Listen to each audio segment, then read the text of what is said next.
Thanks. Today, as I said last time, we're going to discuss the setting of graphs on standard probability spaces. And whereas in the last lecture we were considering bare measurable constructions of various types of combinatorial objects, and in particular we were focused on matchings and paradoxical decompositions, though we did talk about some coloring results. This time we're going to want measurable with respect to some Borel probability measure. So I'll just remind you quickly of some central definitions, and then this time I'm going to go straight into stating this decomposition lemma for graphs on probability spaces that I want to use for the rest of the talk. So let's begin. So just reminding you, a graph on X is a symmetric irreflexive relation.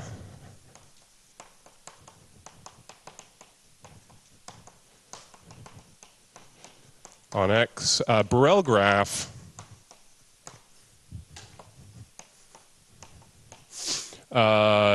is one whose vertex set is a Polish space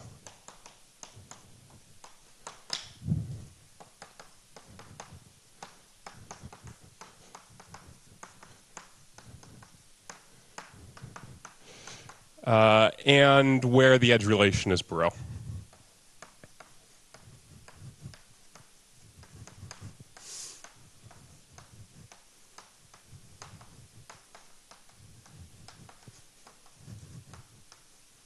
Okay, so I'm going to want to deal through the rest of the talk not just with a Polish space, but a Polish space equipped with some Borel probability measure. So for the rest of the talk, whenever I write x mu, this is taken to be some standard probability space.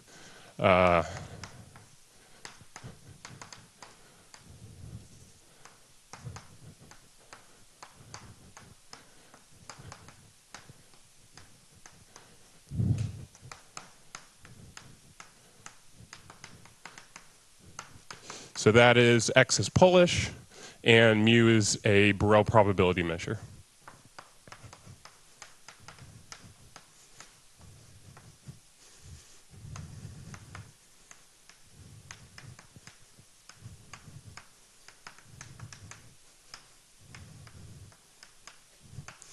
Okay.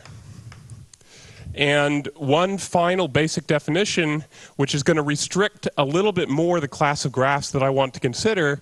I'm going to talk about measure-preserving graphs.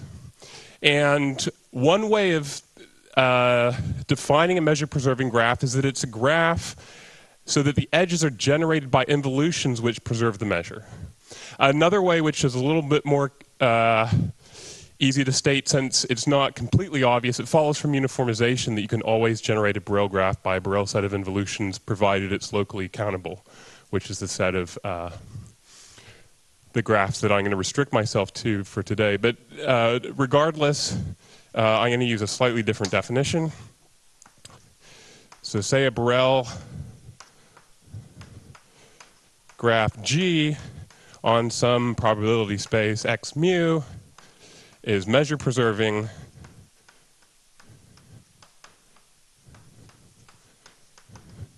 okay, and I'm going to abbreviate this.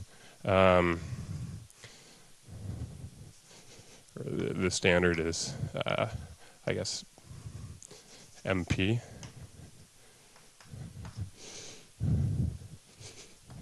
If for every partial injection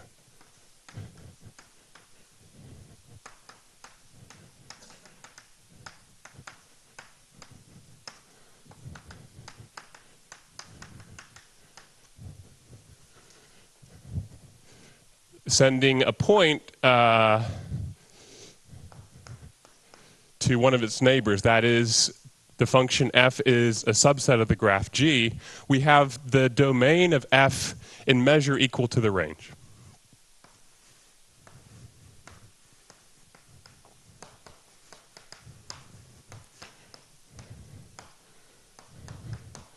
Okay. So that's all the basic definitions that I want to remind you of, and I'm going to now state this lemma, which is going to be our focus for the first half of the talk. So this is today's main decomposition lemma for measure-preserving Borel graphs.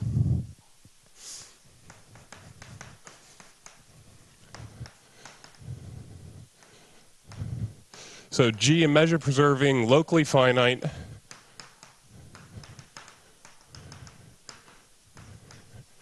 Borel graph on some standard probability space X mu. And G has quadratic growth.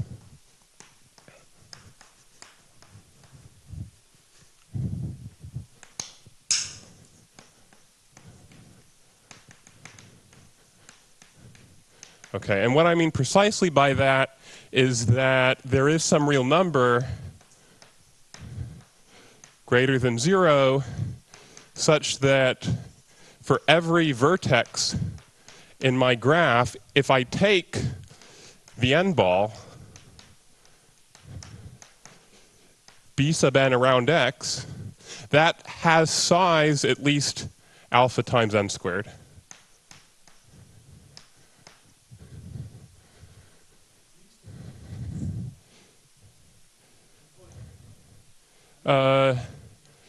I'm going to say super quadratic. Yeah, thanks. So I'm going to want to consider fast-growing graphs. Often the graphs I'll be interested in will have exponential growth. But this assumption is going to suffice to prove the result I want, and there'll be a nice payoff for working in this generality in a little while. All right, so what's the conclusion? How can we build up G in an interesting way?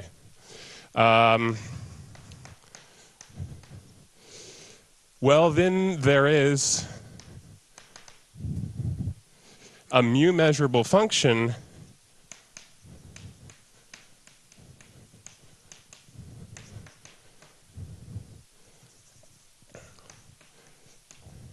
a subset of G,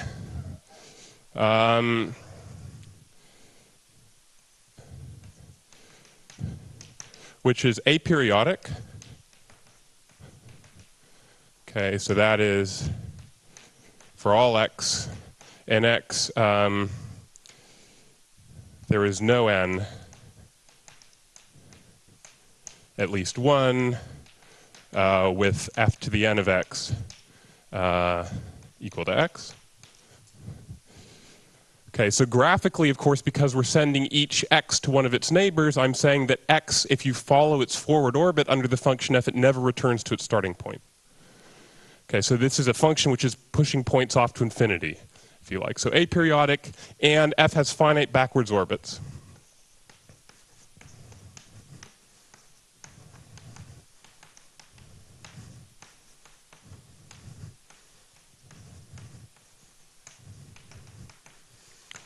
Okay, and precisely I mean for every x in the space, the set of preimages under iterates of f is finite.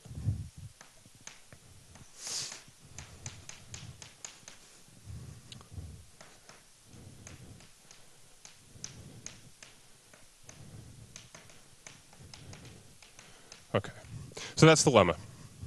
And I'll draw a picture. If perchance you remember our lemma from last time, that function is pointing sort of in the opposite direction to this function. Our function from last time had finite forward orbits and infinite backwards orbits when we've reversed it. But the weakening we need to make this work in the measurable context is that at each stage we only get at least one new thing at the next level of this construction. right?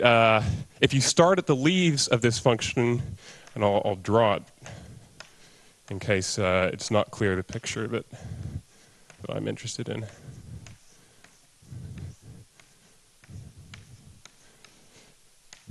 Right? F has finite backwards orbits. It's aperiodic. It's headed off to infinity.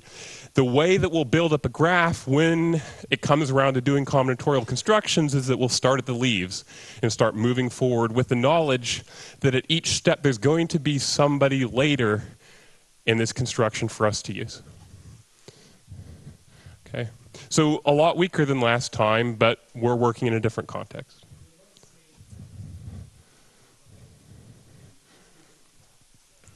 Yes, and the connected components, there will in general be lots and lots of them. Yeah. And that holds true for the function we were considering last time as well. Yeah.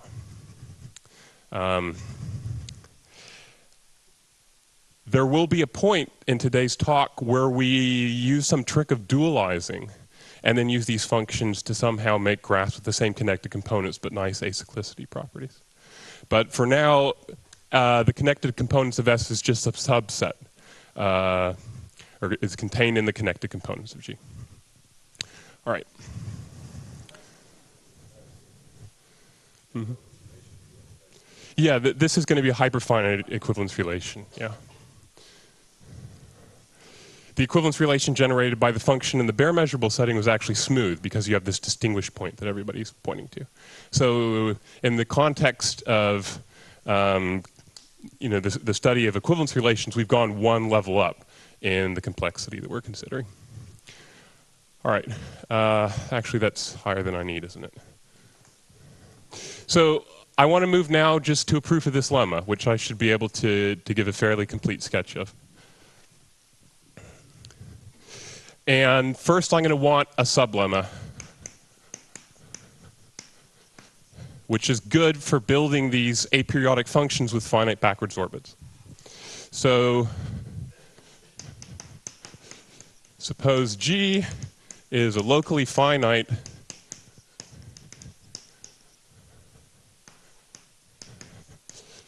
Borel graph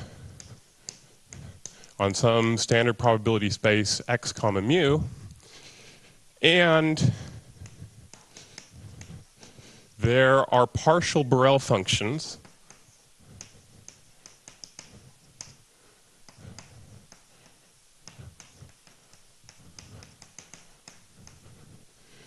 okay, so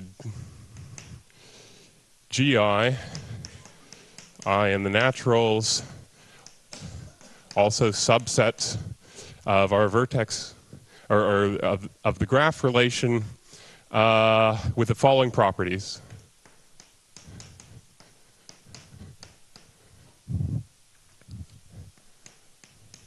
So first of all, the union of the domains of the GI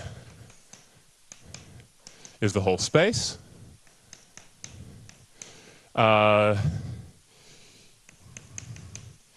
Each GI is aperiodic.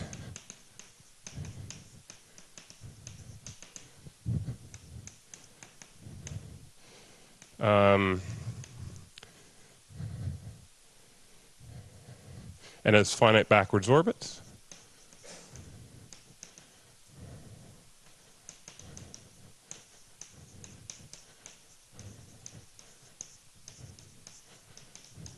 If I sum the measures of the domains of these GIs, it's finite.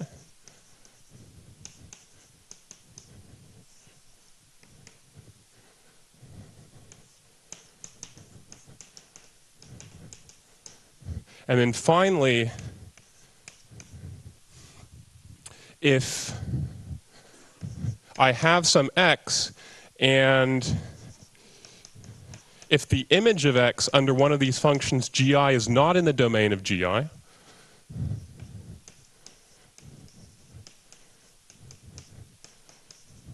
then GI of x is in the domain of GJ for some j greater than I. Okay. And I'll try and give you some intuition behind these conditions in a second.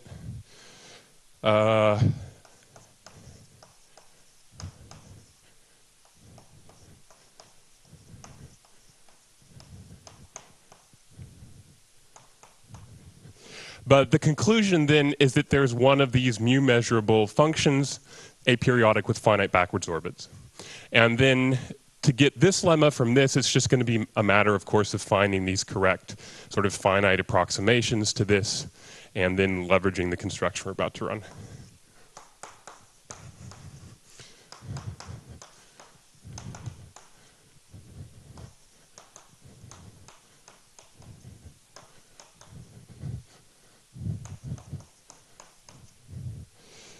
Aperiodic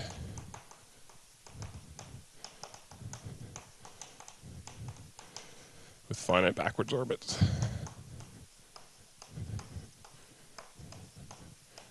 Okay. Good. So how about a proof of this fact? All right.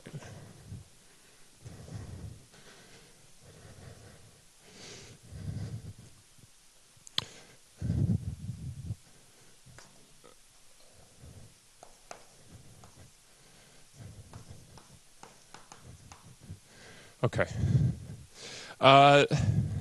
So each x is supposed to follow f out to infinity, right? Never to return to the original point it started at.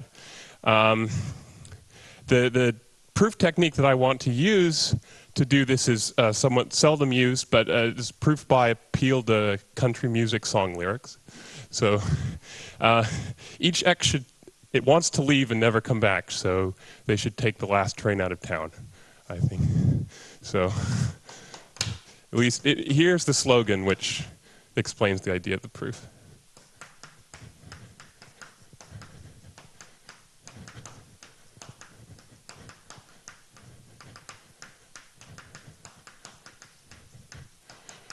All right, and the point here is that condition 3 gives you this nice observation. Huh? I'll explain. For each x, or almost every at least,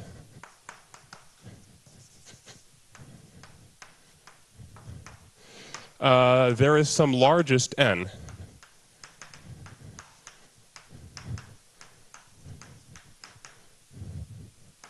And I'm going to note that n of x such that x is in the domain of g of n.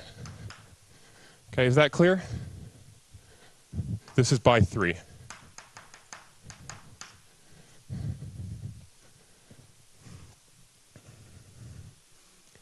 By this condition, right?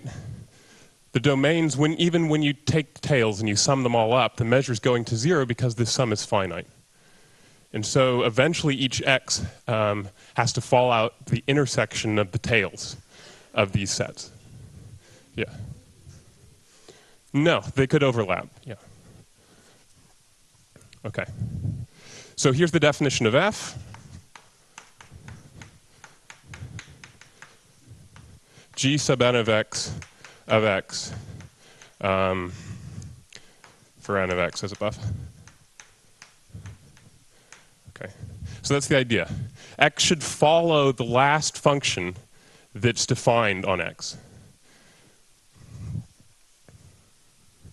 Right. Yeah, so this is only defined almost everywhere, but of course, once we have a definition on a conal set, we can use choice to finish the definition of our function. All right, so note n of f of x. So again, this is the largest number, so that this point is in the domain of g sub n is at least as large as n of x. Okay, so, and this is by 4, right? So the idea is this: suppose this number, the largest function you see leaving you, stays the same. Okay, that is, once you take g sub I of x, this point is also in the domain of g sub I, right? So as long as you can keep following g sub I, obviously this number is not going to go down, right? But you might fall out of the domain of g sub I at some point. But this precisely says at some point later, there's another function defined at that point. Okay. And this gives then aperiodicity.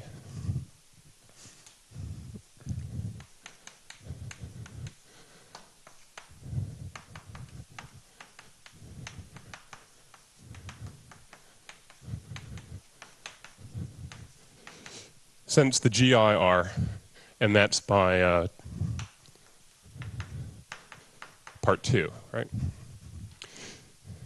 So if this number that we're associating to you always stays the same, you're following the same function, which is aperiodic. And if it ever goes up, obviously you can't have returned to the same point. Okay. So this is why you head off to infinity. Why do you have finite backwards orbits? Well, you have finite backwards orbits because the GIs do, and induction. Right? If you have a point and this number is 0, then its backwards orbit is just the backwards orbit of G0. And then by induction, if you have a point and this number is 1, its backward orbits comes from the finite limiting points with number 1 attached to it, and then their finite backwards orbits that lie in the backwards orbit of G0. So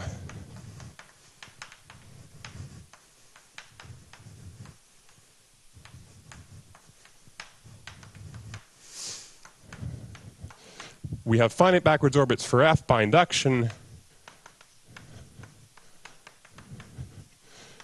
since the GI have finite backwards orbits.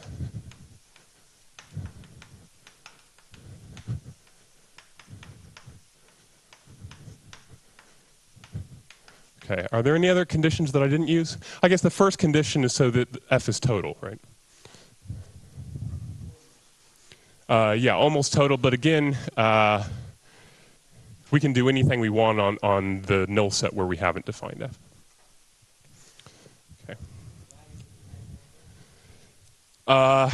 Well, it's measurable because on some Borel co-null set where this condition is satisfied, you always have n of x defined.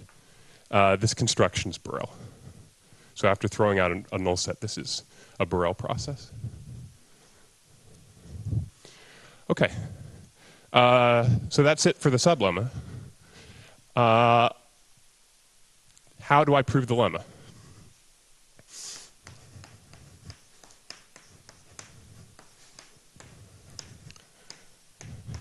Okay. Well, I'm going to use some coloring results to find some appropriate F. And in particular, I'm going to need the following theorem of Kekra-Seletsky and Todorcevich.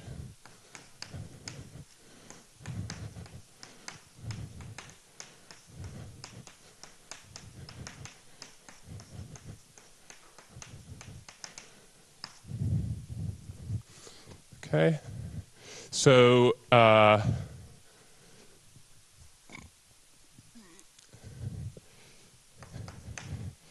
if G is a locally finite Borel graph,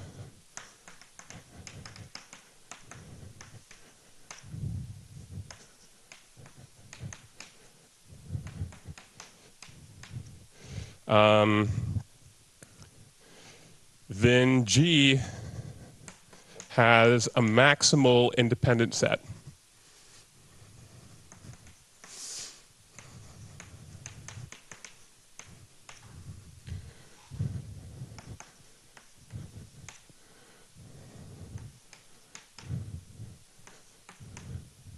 Of points which do not neighbor each other.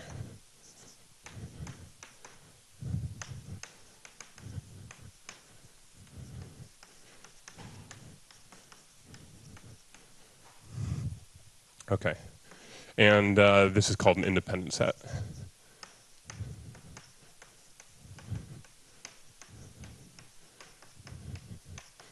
I guess I call this a result about graph colorings, right? But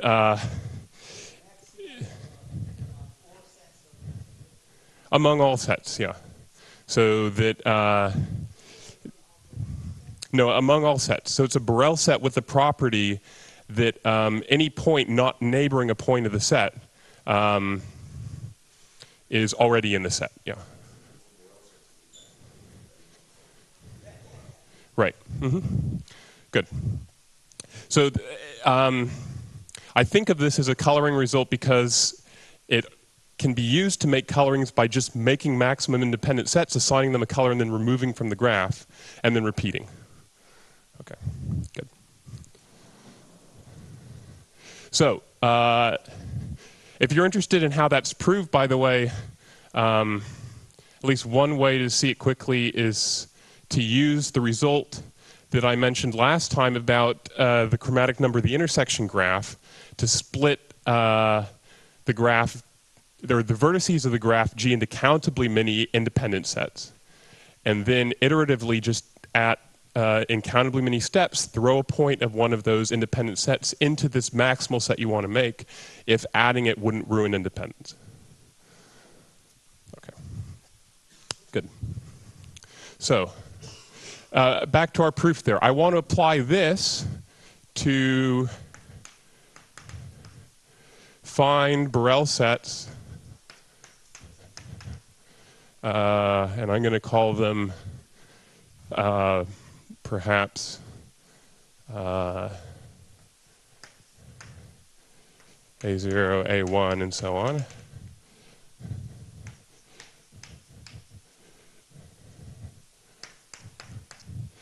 Where A sub I is maximal set of points of pairwise distance at least 2 to the I.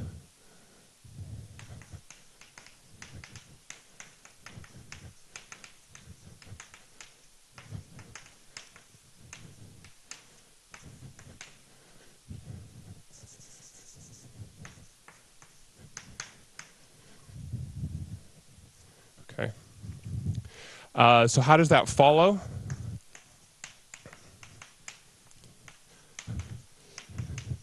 Well, we can apply this theorem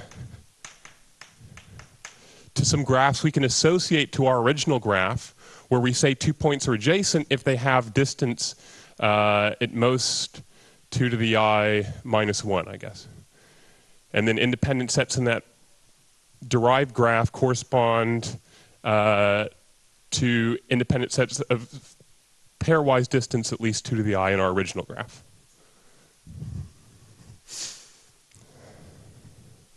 Okay. Good. So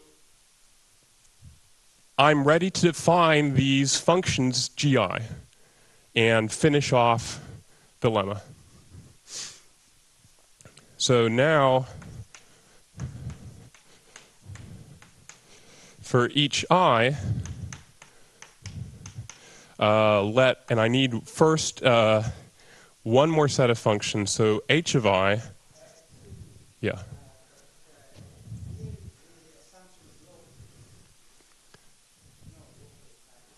Yeah.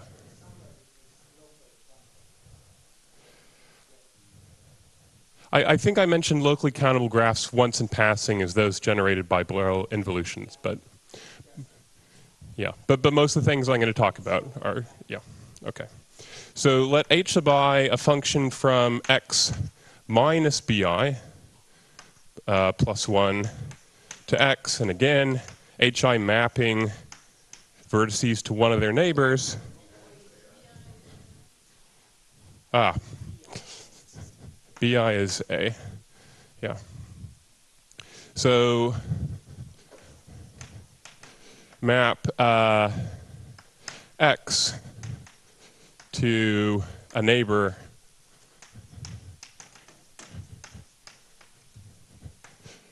hi of x closer to ai plus 1.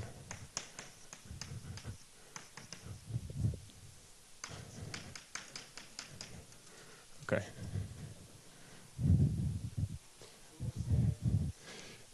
In the graph distance, closer than x.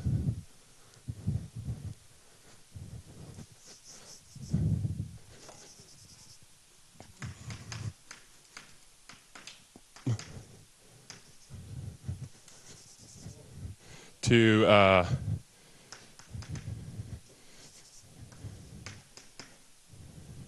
a nearest element of A.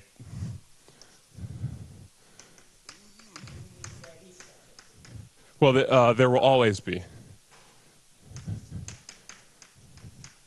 of minimal distance.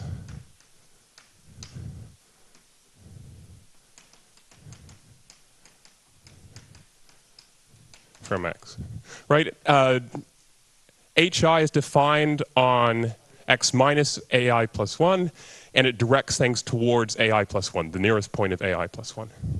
And of course, such a thing can be found in a Borel way just by taking all possible things that are closer and applying uniformization. Okay, so finally, what are the GIs? The GIs are the HIs restricted to a subset. Right now, their measure of their domains is far too large.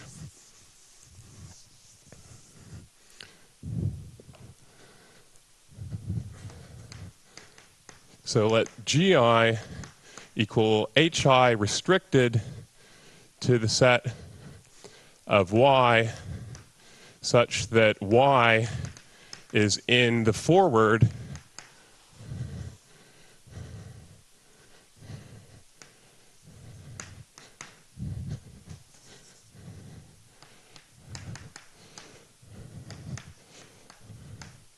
orbit of some point of AI, or it's in AI itself.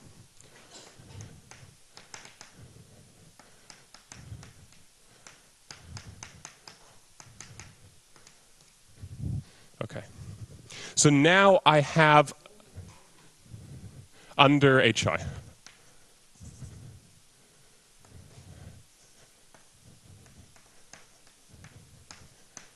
Okay.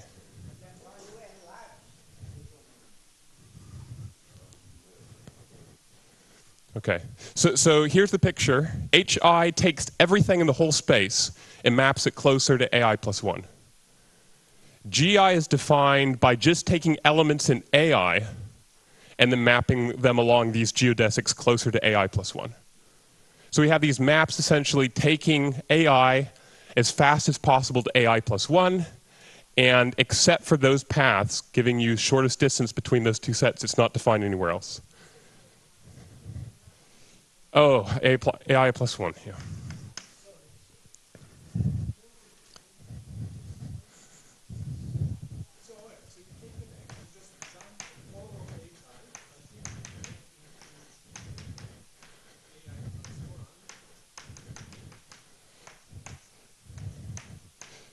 Yeah, exactly. And that's the function GI. That's what you keep. I don't care at all. Yeah.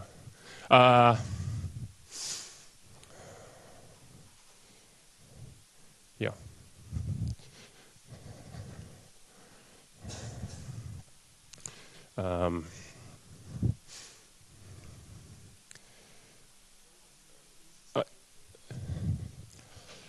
I guess I do care, don't I?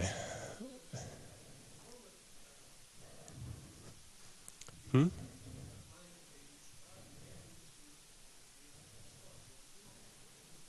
Hmm?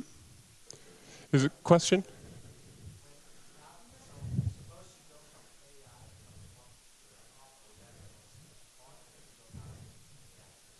Yeah. Mm-hmm. The next function now is going to take AI plus 1 to some element of AI plus 2. Yeah. Mm-hmm. Yeah, exactly. But in this lemma, we figured out that by taking the last function defined at any particular point, you do keep aperiodicity. So that's the nice thing here. It's not particularly obvious, how to escape from a graph. But using this trick of these measures disappearing and they are mapping you away to this vanishing set of points, you find a way out to infinity somehow that's aperiodic. Oh, a maximal set of points of distance at least 1 is the whole space. So A0 is x. Yeah, I'm going to go through and check all the conditions now. Yeah. Mm-hmm. Yeah. Yeah, this is going to have finite forward orbits, GI. There might be a large distance between some point in AI and some point in AI plus 1. No. These functions are subsets of the graph. They have to map points to their neighbors. Yeah. No. It maps you something closer, one step closer. Yeah. Yeah. Yeah. So, yeah. If I was going to be informal, I would say just GI is the function walking you as fast as possible from points of AI to AI plus 1, staying inside the graph. But it's not obviously clear because there might be many different paths of the same distance. Exactly how to implement that, so I've done this annoying little two-step process. But the idea is get from AI to AI plus 1 as fast as possible. Okay, and now we're going to check each of these 4 conditions.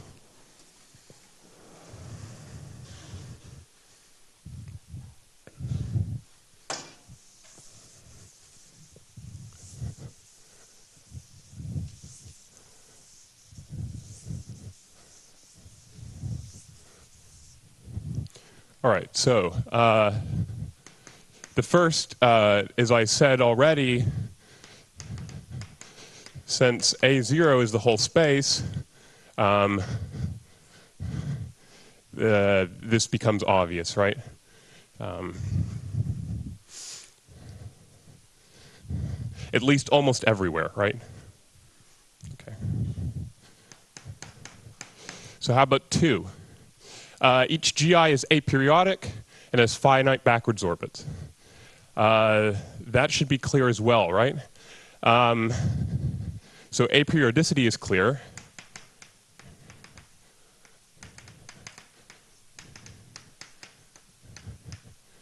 Okay, and finite backwards orbits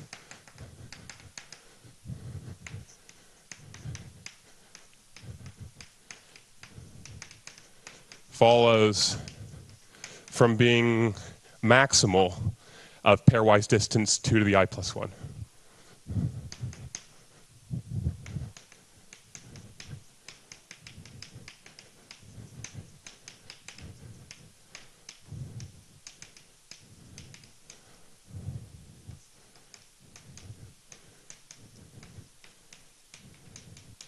Okay, in particular, there can't be any point distance 2 to the I plus 1 from a point of AI plus 1. So in fact, there's some finite number that tells you the farthest distance you can be from any point of AI. And then because it's a locally finite graph, you have finite backwards orbits. 3. This is the trickiest one, and this is where I'm going to use quadratic growth. I need 2 estimates. The first estimate is how large is AI as a set. So I want an upper bound on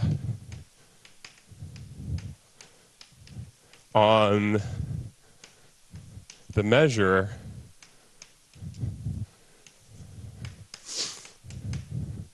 of AI. Okay?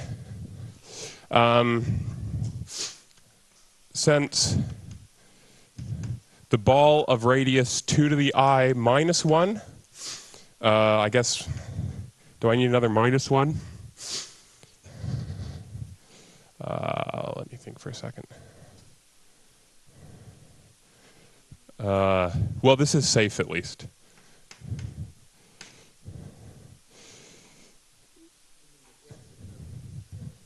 Yeah, this is exactly what I want to say. If I take a ball of radius 2 to the I minus 1 around a point of AI, it contains exactly 1 point of AI. Okay. And so AI is at most 1 over this fraction of the space in size.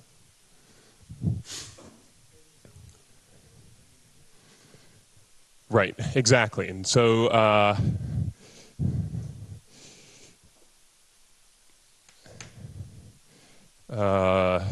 so since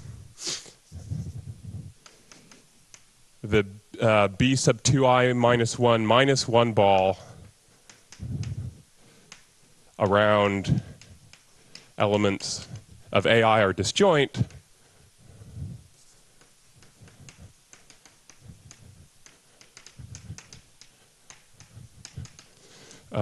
we have that. It's a pity I'm going to have to erase something here.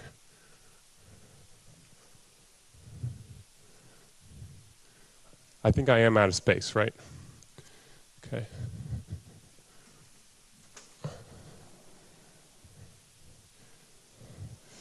Actually, maybe I should use this since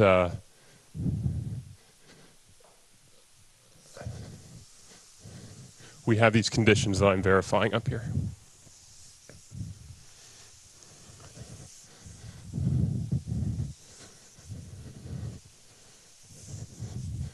Okay. Good. So since these balls are disjoint, the measure of AI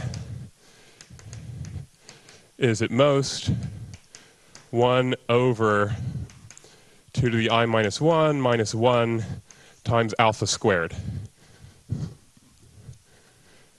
Right? This is the size of those disjoint balls, and AI has at most 1 out of that fraction of the space.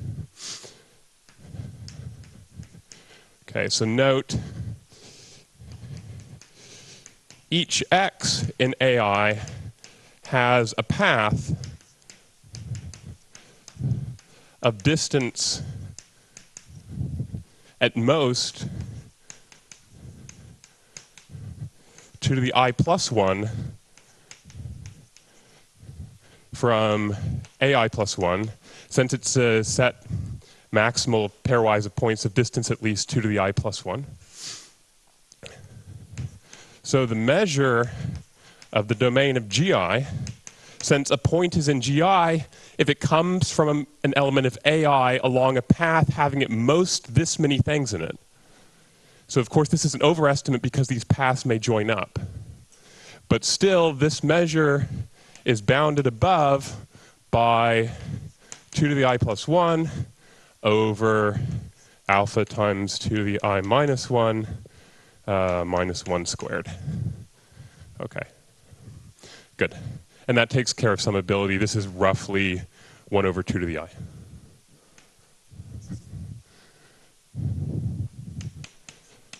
Okay, how about 4? This is just by definition, right? If GI of x not in the domain of GI, then GI of x is in AI plus 1. Right, we've already arrived at our destination, and it's time to switch trains, right? Eventually we're going to reach some later set that directs us away from this point to the next maximal set that we'll find. Okay, good. So that's it. This is the proof of this main lemma for today.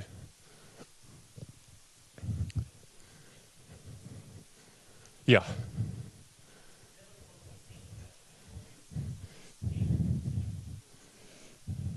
Right, these have finite forward orbits as well as finite backwards orbits, and so we're growing, you know, we're hopping on later and later trains as we go off to infinity. Yeah.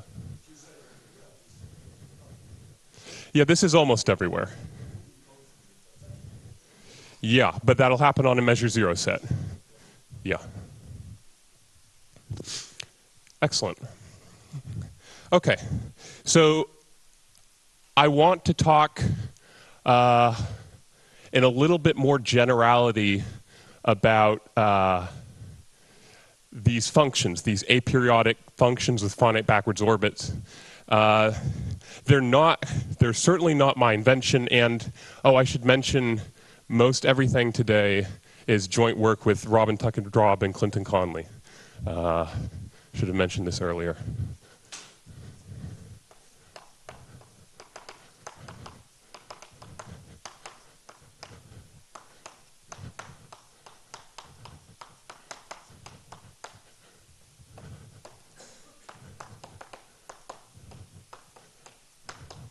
Okay, so these aren't our inventions. These have been studied for a long time. They go under a different name, at least once you pass to the associated subgraph generated by this function.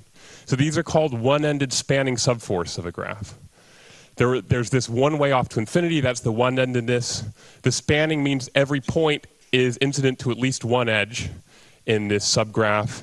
And subforce means, it's a forest of trees. It's an acyclic graph, which follows from aperiodicity.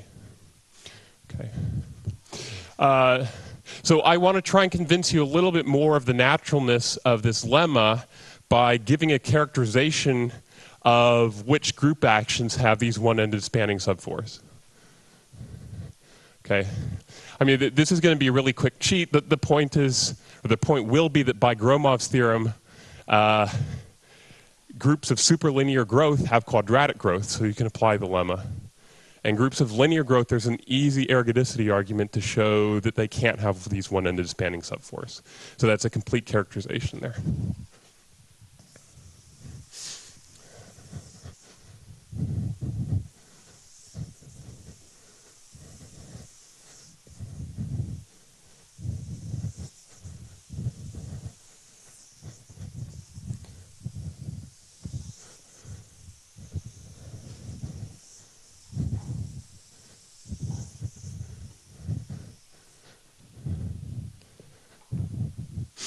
So,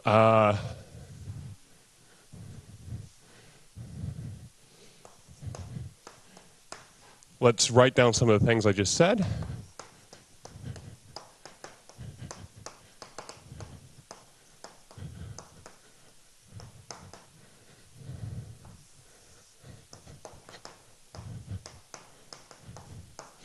So one-ended spanning subforce of a graph G is a subgraph of G generated by an aperiodic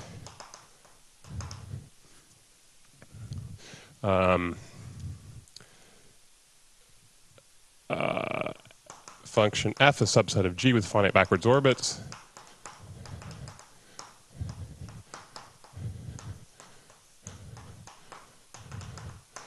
Okay, so corollary of the lemma, if gamma is a free Borel action or rather, if A is a free Borel action of a countable group,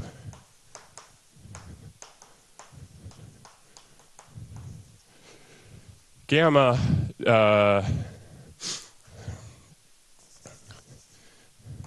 actually, let's specialize a little to finitely generated.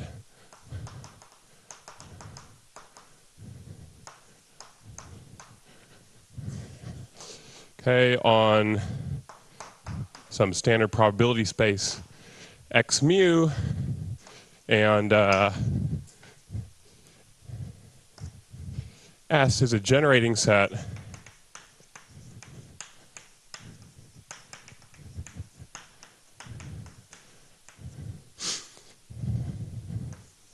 for gamma, yes. So free probability measure preserving Borel action so that the graph is measure preserving, and so I can apply the lemma. Then the graph associated to the action A and the generating set S, where you connect 2 points if one of the generators takes one of them to the other, this has so one of these one-ended spanning subforce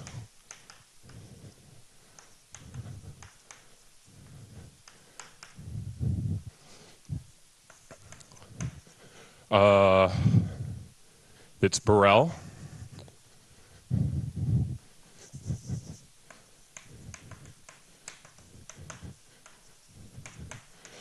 On a conal set, if and only if gamma does not have linear growth.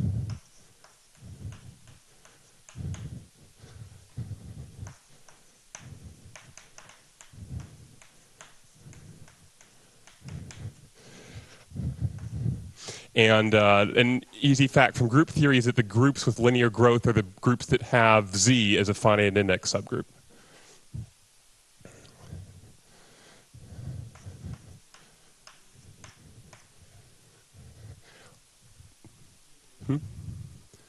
I'm about to apply Gromov's theorem.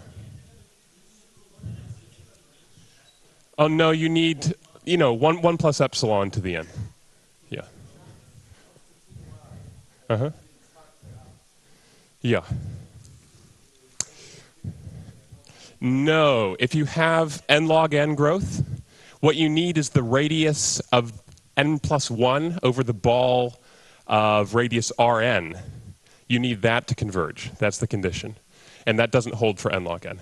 And so you really do need to know something about the growth rates of groups that are just above linear. And so you do need Gromov's theorem to save yourself here. Yeah.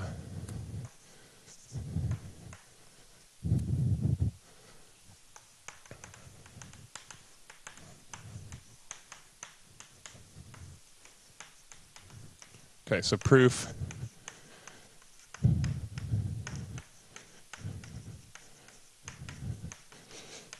So Gromov's theorem, of course, as I said groups of superlinear growth have quadratic growth. And then one picture, which is imagine an action of Z. What does a one-ended spanning subforce look like? How do you get a way off to infinity, but with only one end? You have to remove exactly one edge in each orbit, right? That's the only way to get a one-ended spanning subforce. Okay, and that violates measure preservingness of the action because you can direct everyone away from that one edge. Or another way of saying it is that the points here that you deleted the edge from, countably many of their translates partition the space. So that's a problem with measure. Okay, and then even if you have a group with Z as a finite index subgroup, it's easy to run the same sort of argument again. There has to be sort of a finite set where you start heading one direction or the other. And that's going to be a problem for measure preservingness. All right, so I won't write out the details there. Good. All right, it's time for a few more definitions.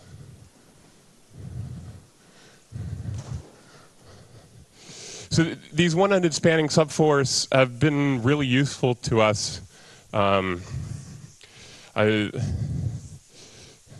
They've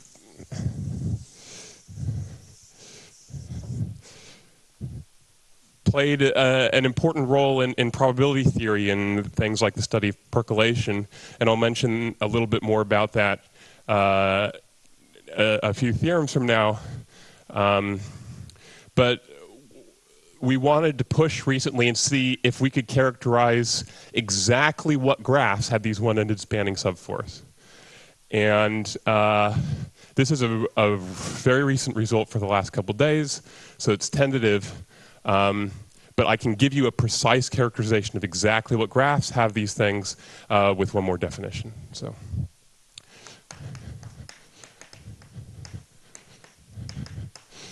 if G is a graph,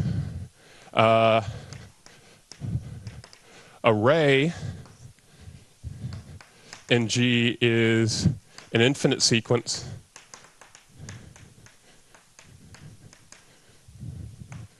x0, x1, x2 that are all G-related points and distinct. And there's a nice equivalence relation on rays of end equivalence.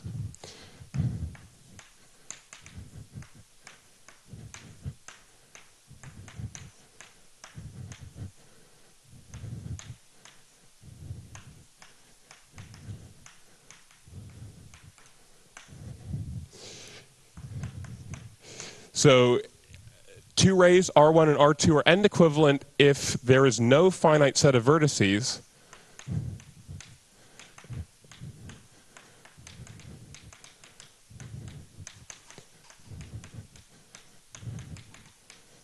whose removal from G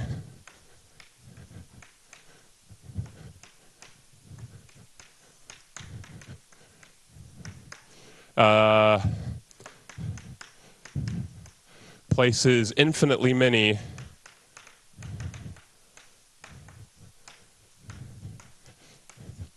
elements of R1 in a different connected component from infinitely many of R2.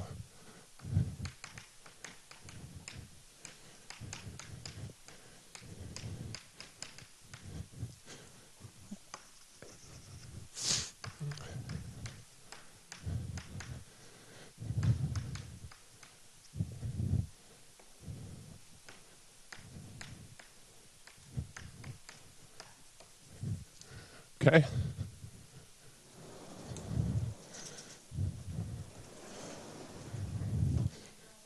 Yeah, I will draw two pictures, or maybe even three.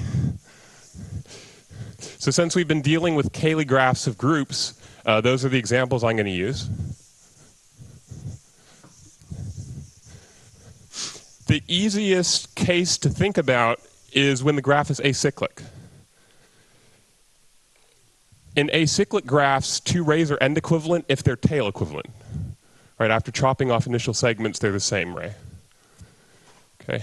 A ray intuitively is a way off to infinity, mod being able to have some finite room to move around. So the Cayley graph of Z with its usual generator looks like this, and it has two ends. Right? There's a ray off to the left, a ray off to the right, and they're not end equivalent because you can remove whatever overlap exists in the middle, and then they live in separate components. Okay, but of course, any two rays that go to the right or left have to be end equivalent. After removing finitely many things, you still have the infinitely many points in either the rightmost connected component or the leftmost connected component. All right, another more interesting example. Let's look at Z squared. This has one end with its usual generators. Okay. And the idea is after you remove finitely many vertices, what you're left with minus maybe some finite connected components is just one big infinite connected component with probably some holes in the middle. Right? And so your rays have to live eventually in that infinite connected component.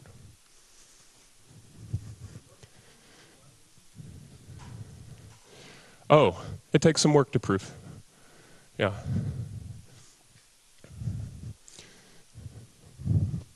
But let's say it this way. I mean, after you remove a finite set of vertices, mod finite, your ray is going to live in one connected component. Okay, and so you're just identifying which connected component that always is, and so that provides the equivalence. Actually, I guess that's not hard. There are other definitions of what end equivalence means where it's harder to establish the connection. Another one is that two rays are end equivalent if there is yet another ray, which infinitely often hits both of them. That one's hard to use to show the properties of an equivalence relation. So how about the Cayley graph of the free group?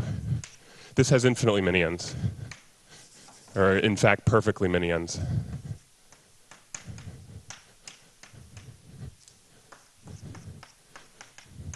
Right. Good. All right. So because the theorem is so recent and I don't want to commit myself that hard to, I'm not even going to write it down. But here's the characterization that we're almost sure is correct. A measure-preserving graph with infinite connected components has a one-ended spanning subforest if and only if almost everywhere it's not two-ended. That's the characterization. So two-endedness is the only obstruction to finding these things. Sure, it's the obvious generalization of this corollary. The groups that are wrong here are the virtually cyclic groups, the group with two ends. in general, for any measure-preserving graph, our result, mod tentative, is that the graph has a one-ended spanning subforest if and only if it's not two-ended almost everywhere.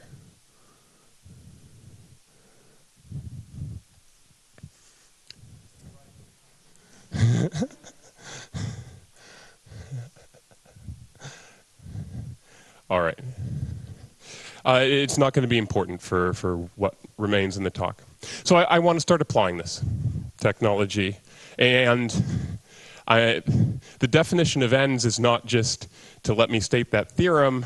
I'm going to want to talk about ends of groups to give my first application.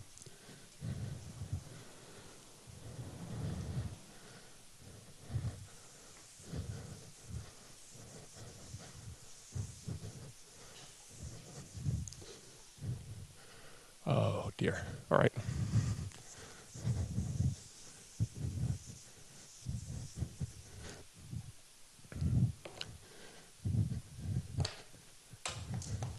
So if E is a Borel equivalence relation,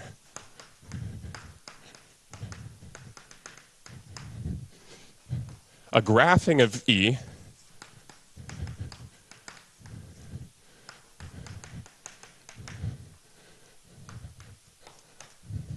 is a Borel graph on X whose connectedness relation is E.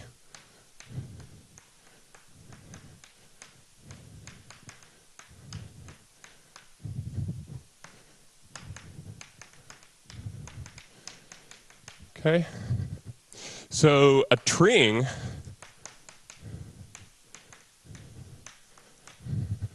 of E is a graphing with an acyclic graph.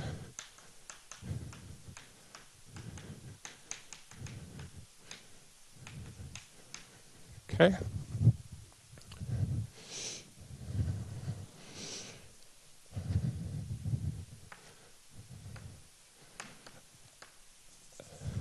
A countable group gamma is treeable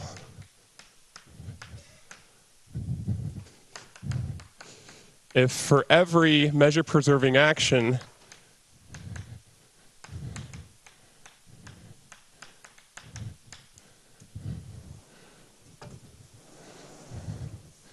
of the group on some standard probability space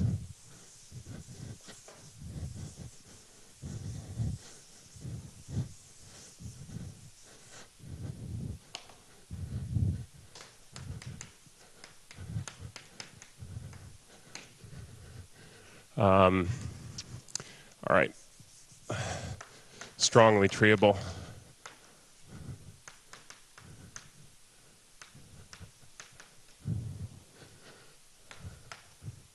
So if for every probability measure preserving free action of gamma on X mu, the orbit equivalence relation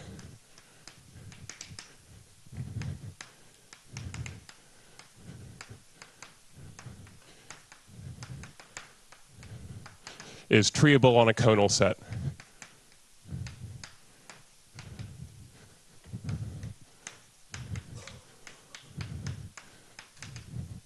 Okay, good.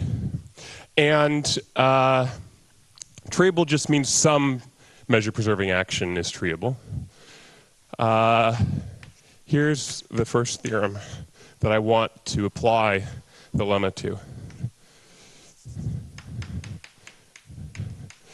Every finitely generated group gamma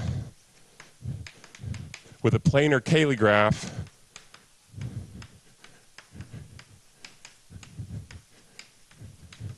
is strongly treeable.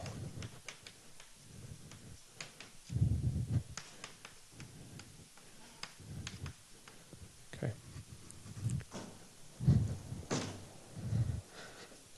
All right. So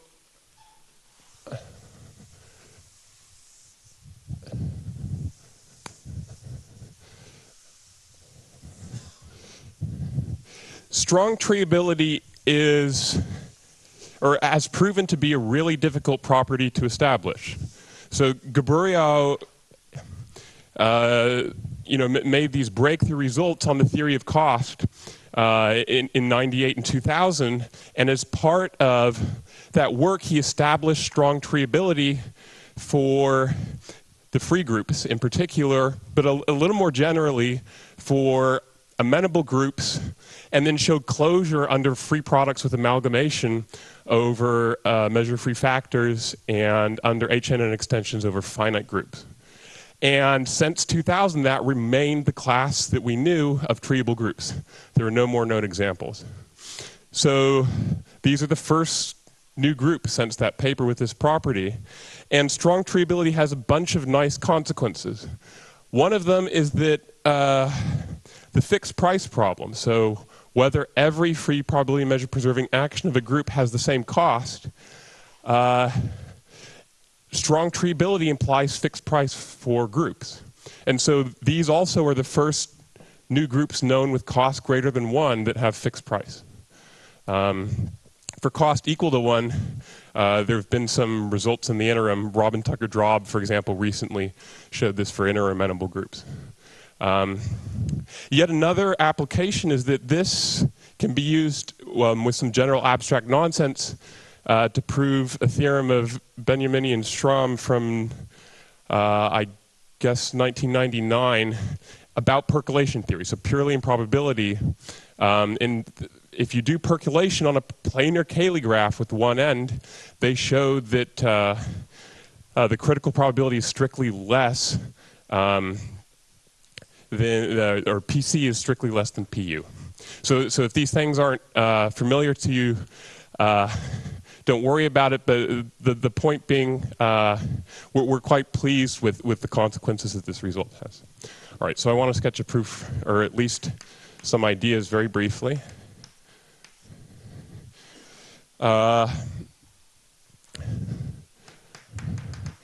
First, the case when gamma has finitely many ends.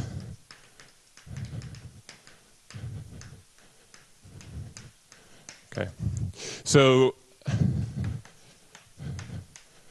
by Ornstein-Weiss, who showed that amenable groups can be generated, or at least their orbit equivalence relations can be generated by z actions. It's enough just to tackle the non-amenable case here.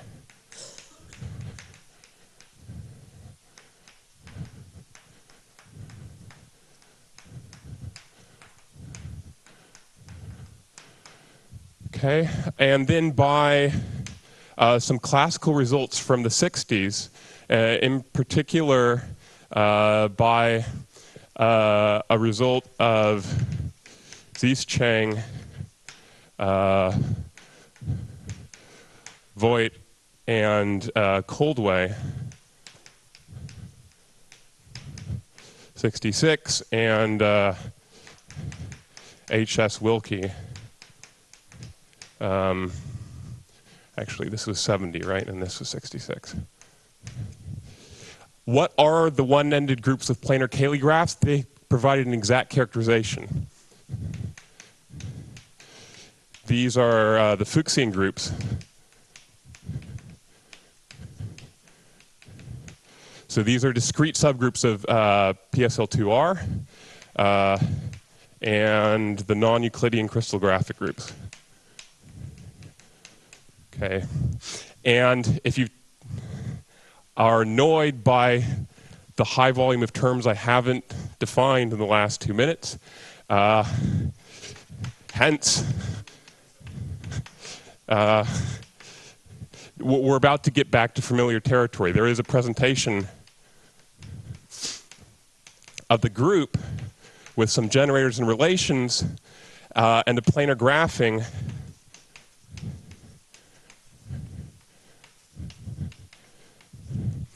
so that the faces, so that is these finite regions in the planar grafting bounded by some finite cycle, are precisely the things given by relations in this presentation.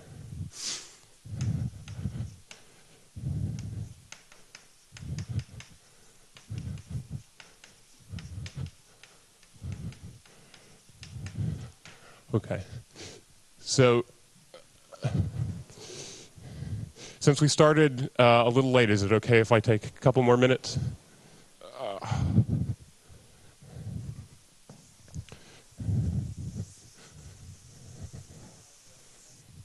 Sorry?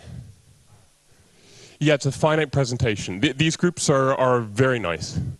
Fuchsian groups are finite index over surface groups, for example, which have a very familiar presentation. If you remember your algebraic topology class.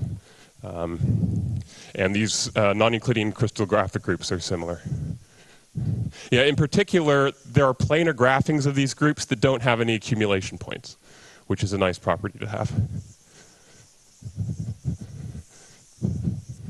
Okay, so the whole point of this is now I can make a Borel move from this original graph to its dual graph, the graph where the points I consider are faces, and where two faces are adjacent if they share an edge.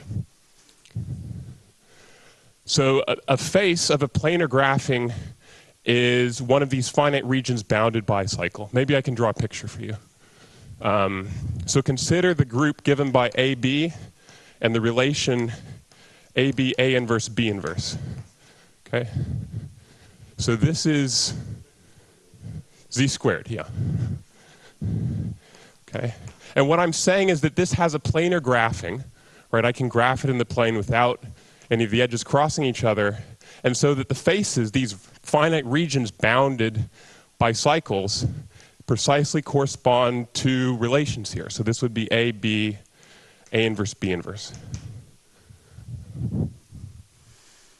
Is that clear?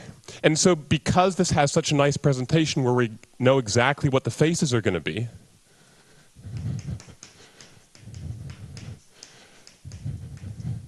we can find a Borel planar dual.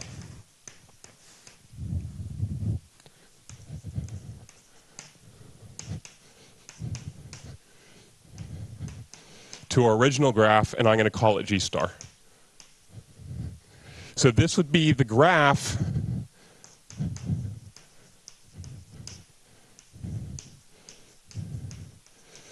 whose vertices are faces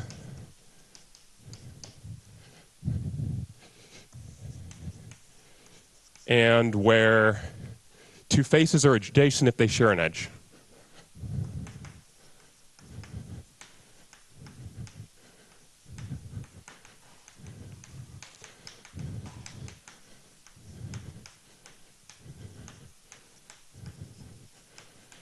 Okay, great. Let f be an aperiodic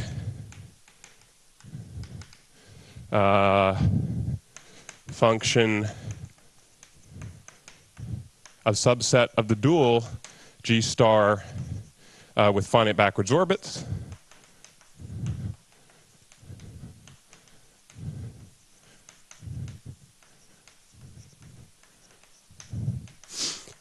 And I claim I can get a treeing the following way.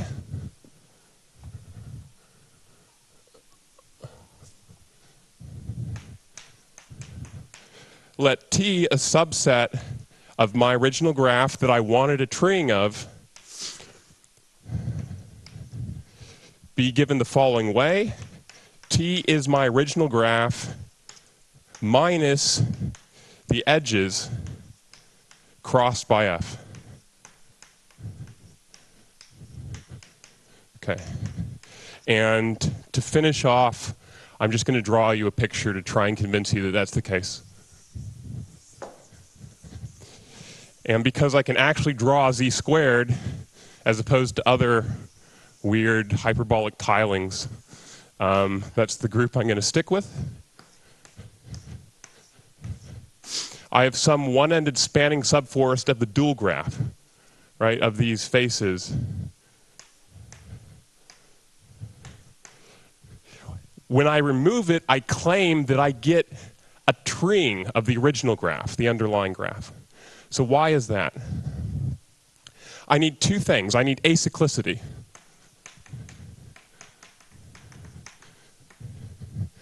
Okay, well, if I have a cycle, it bounds some region that this one-ended function eventually escapes from, and it cuts the cycle.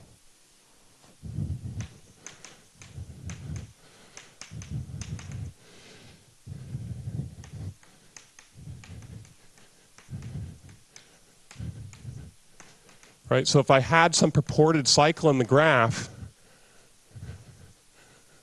eventually this one-ended aperiodic function has to jump out of the cycle by the Jordan curve theorem, right? This is where I'm using planarity. So I cut the cycle. Okay, how about connectedness?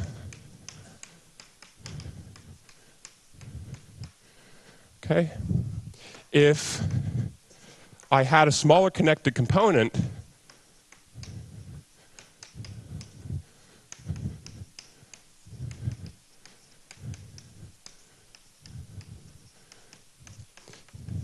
what would its boundary would be in the dual graph?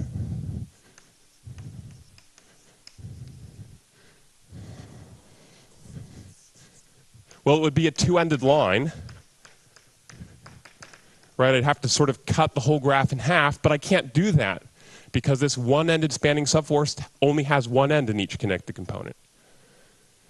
Or would have to be some finite cycle bounding this new connected component I got. But there are no cycles in this one-ended spanning subforest.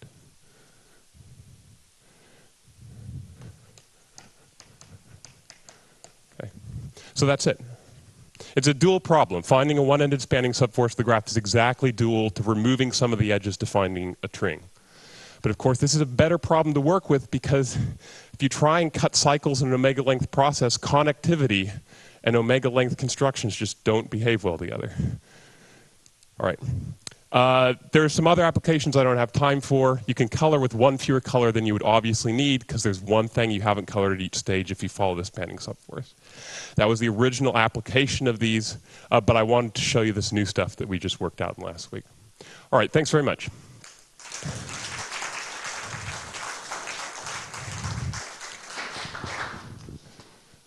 Okay, so, yes.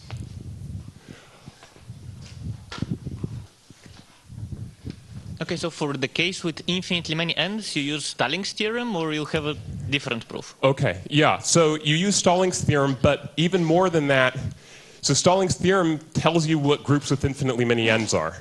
They're amalgamated free products or they're Hennenfent extensions. But you need to know a little bit more about how that interfaces with planar structure. And so by chance, a paper of Drom's from 2006 gave us exactly what we needed.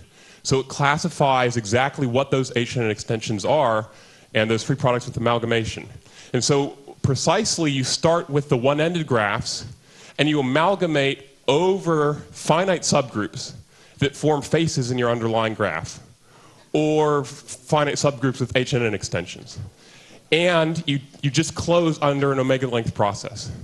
And we can induct up that hierarchy. So that's the rest of the proof. You have to apply those results, but it becomes an induction where you iteratively establish measure-free factorness for finite subgroups corresponding to faces in a Cayley graph. And then everything else becomes automatic. Yes, so any more questions?